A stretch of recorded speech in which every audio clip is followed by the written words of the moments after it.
Pemirsa, pemerintah berencana menghidupkan kembali pasal penghinaan terhadap presiden dan wakil presiden. Ada dua pertanyaan yang muncul, apakah pasal penghinaan tersebut bisa dibangkitkan kembali padahal sudah pernah dibatalkan oleh Mahkamah Konstitusi? Dan yang kedua adalah, apakah dengan adanya pasal penghinaan presiden ini berarti presiden kita anti kritik? Itulah yang akan kami bahas pada pagi hari ini. Sebelum itu kita simak dulu informasi berikut ini.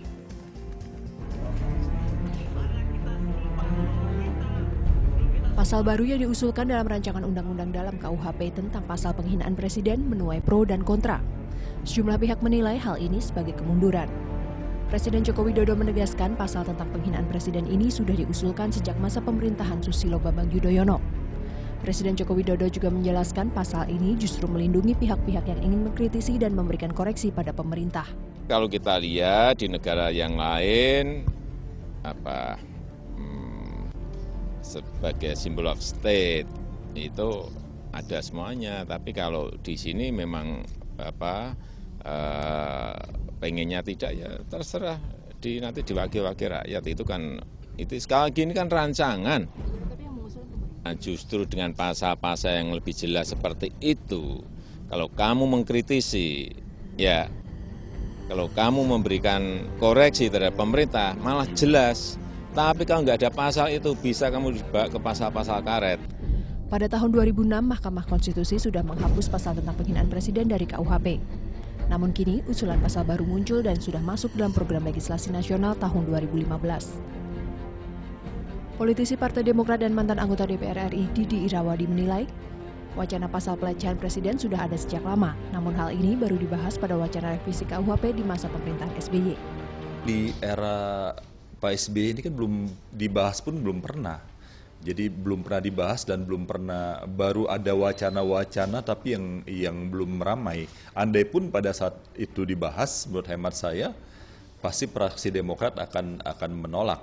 Oh, ini berbahaya. Ini sama dengan menghidupkan mayat yang sudah dijadikan mayat, pasal mayat yang sudah dijadikan mayat yang sudah dicabut rohnya oleh Mahkamah Konstitusi, dan itu presiden bisa dituduh mencoba melakukan pelanggaran konstitusi.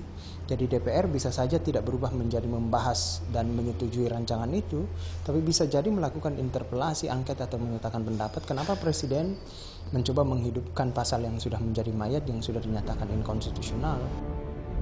Di masa pemerintahan Jokowi, seorang tukang sate berinisial MA ditahan dan ditangkap karena diduga memposting foto hasil editan tak senonoh Presiden Joko Widodo di akun Facebook dengan akun bernama Arsyad Alsegaf.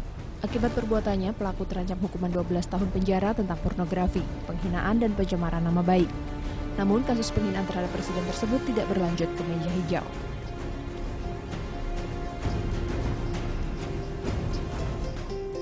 Pasal penghinaan presiden berekspresi terancam jeruji. Itulah yang menjadi topik kita pada pagi hari ini, pemirsa. Saya ingin bertanya dulu kepada Ketua Setara Institut dengan Bang Hendardi. Bang Hendardi, Anda bilang di sejumlah media ini inkonstitusional pengajuan pasal baru ini. Kenapa, Bang? Ya, saya ingin sudah jelas bahwa satu norma yang sudah dibatalkan Mahkamah Konstitusi itu tidak bisa dicomot ya atau dipungut lagi menjadi norma dalam sebuah undang-undang yang baru ya. Dan jika itu dipaksakan, saya kira ini jelas dapat dianggap sebagai pelanggaran konstitusi ya. Itu asas hukumnya begitu gitu. Jadi saya kira kemudian nggak bisa norma dan keinginan untuk menghidupkan pasal penghinaan terhadap presiden dan wakil presiden ini, saya kira merupakan satu bentuk ketidakpatuhan presiden terhadap konstitusi RI ya. Dan pasal ini sudah dinyatakan inkonstitusional oleh MK ya, dan pada Desember 2006. Jadi kalau itu kemudian mau dihidupkan lagi, ini seperti mayat yang dihidupkan lagi. Sebagian orang mengatakan seperti zombie ini ya. Dan saya mau isu utamanya buat saya adalah bukan soal kalau pasal penghinaan ini ya, mungkin ada juga orang yang masih kesengsem dengan pasal ini, tapi saya sendiri ini udah isu lama ya buat saya. Yang isunya sekarang, isu utamanya buat saya, bagaimana kita menjaga putusan-putusan Mahkamah Konstitusi ya untuk tidak terjadi pembangkangan atau ketidakpatuhan terhadap putusan-putusan MK dengan seperti ini ya, menyelundupkan pasal lama atau kemudian karena pada dasarnya Mahkamah Konstitusi itu punya tugas untuk menegakkan konstitusi ya, dan yang tidak patuh harus dianggap sebagai melanggar konstitusi. Oke, Kang Asep, benar gak sih Presiden tidak patuh?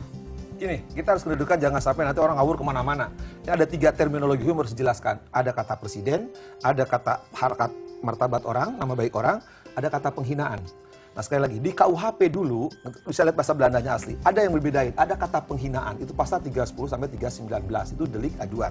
Ada juga kejahatan terhadap martabat presiden, ya, dari 130 sampai 37 dan seterusnya. Itu yang kata Bang Hendardi itu betul. Pasal-pasal itu normal itu sudah nyatakan bertentangan dengan konstitusi, artinya sudah mati, tidak boleh hidup. Betul kata Bang Hendardi.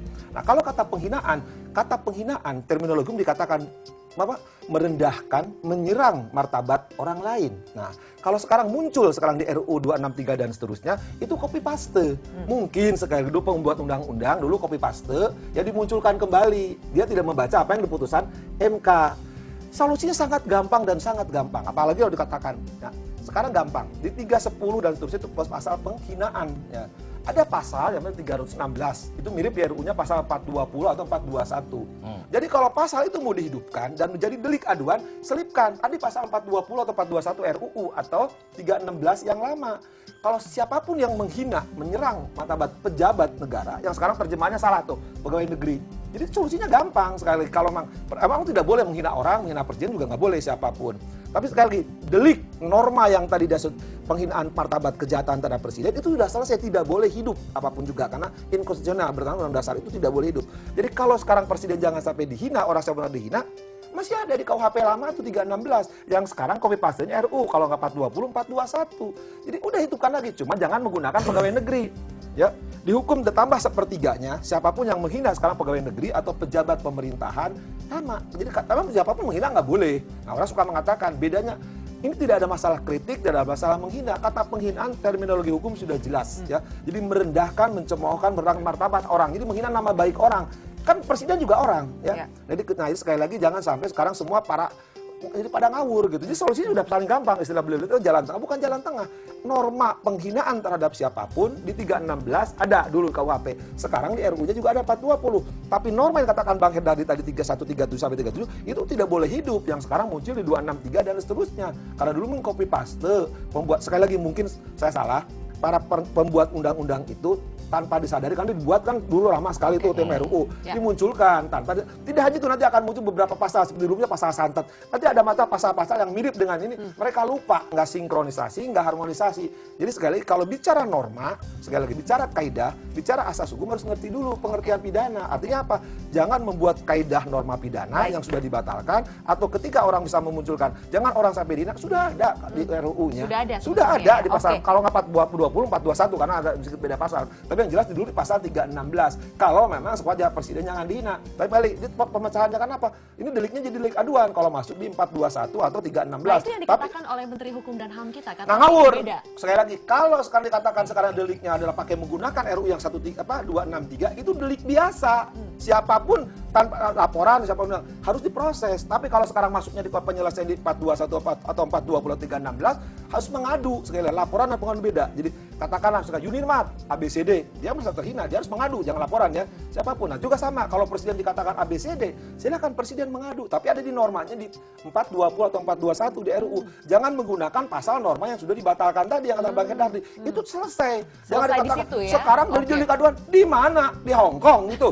Ya, nggak ada itu delik aduan itu seperti 319 di KUHP. Sekarang juga ada 4. Saya agak lupa 4 sudah dikatakan pasal-pasal ini merupakan delik aduan, harus ada pengadu. Ya, jadi sekarang selesai penyelesaiannya. Jadi kalau presiden nanti supaya tidak dihina, munculkan di 420 421, tapi jangan munculkan pasal berarti yang kalau sudah disebut mati. ini adalah delik aduan berbeda dari yang sebelumnya adalah delik umum, itu salah besar. Bukan salah besar, tidak ngerti hukum pidana. Kalau delik aduan itu seperti dulu disebut pasalnya. Ini yang lebih ngerti hukum pidana, menterinya harusnya. Saya ingin tanya ke Kemenkumham ya sebelum itu. Ini ada dari perwakilan dari Kemenkumham, ada dengan Ibu Harkristuti Harkrisnowo adalah Kepala Badan Pengembangan SDM Kemenkumham. Kang Asep di sini bilang Ibu Harkris katanya kok ini seperti pemerintahnya tidak mengerti kenapa harus dimunculkan kembali. Oke, terima kasih Mbak Zulfi. Selamat pagi semuanya. Jadi memang ada, menurut saya ada satu mispersepsi ya dengan menyamakan penghinaan sama dengan kritik. Buat saya itu adalah suatu kekeliruan yang cukup signifikan yang bisa mengubah persepsi orang mengenai hal ini. Jadi yang pertama, memang sudah ada putusan Mahkamah Konstitusi pada tahun 2006 ya dengan pasal 134 itu dan kawan-kawannya yang ingat saya diajukan oleh Pak Egy Sujana waktu itu. Dan dua hal yang dipakai sebagai landasan oleh MK adalah satu kaitannya dengan kebebasan berekspresi, yang kedua dengan equality before the law. Saya ingin memberi landasannya dulu ya supaya kita memahami. Yang pertama kebebasan berekspresi. Kebebasan berekspresi ini bukan sekedar kebebasan untuk menyatakan pendapat saja, dan saya perlu sampaikan juga bahwa kita sudah punya ya di dalam pasal 28 kebebasan berekspresi, dan kemudian di dalam pasal 23 Undang-Undang 39 itu sudah ada betul. Akan tetapi perlu digarisbawahi bahwa pasal yang kita adopsi dari pasal 19 ICCPR International Covenant on Civil and Political Rights itu merupakan suatu hak asasi manusia yang bukan non-derogable. Artinya dapat dilimitasi, dapat dibatasi. Ini juga sudah ada dirumuskan di dalam ICCPR itu sendiri. Kalau saya boleh bacakan ya, limitations yang bisa dipergunakan dalam ICCPR adalah pertama, right and reputation of others. Jadi hak dan reputasi orang lain, keamanan nasional, ketertiban umum, moral dan kesehatan publik. Jadi boleh dibatasi, this is not a non-derogable right. Bukan hal-hal yang masuk dalam pasal 28I Undang-Undang Dasar kita yang sama sekali tidak boleh dikurangi. Dan kemudian saya kira waktu itu dari Mahkamah Konstitusi juga mungkin lupa untuk melihat bahwa pasal 19 ayat 3 ICCPR sendiri sudah memberikan satu rumusan ya bahwa ini boleh dibatasi asal ada 3 syarat. Mereka sebut sebagai three-part test. Yang pertama adalah provided by law, artinya ada aturan undang-undangan yang mengaturnya. Yang kedua ada legitimate aim, jadi tujuannya itu bisa dilegitimasi. Yang ketiga itu necessary, ya. Dan kemudian dirumuskan juga bahwa memang harus secara spesifik ini dimasukkan secara tegas dalam undang-undang.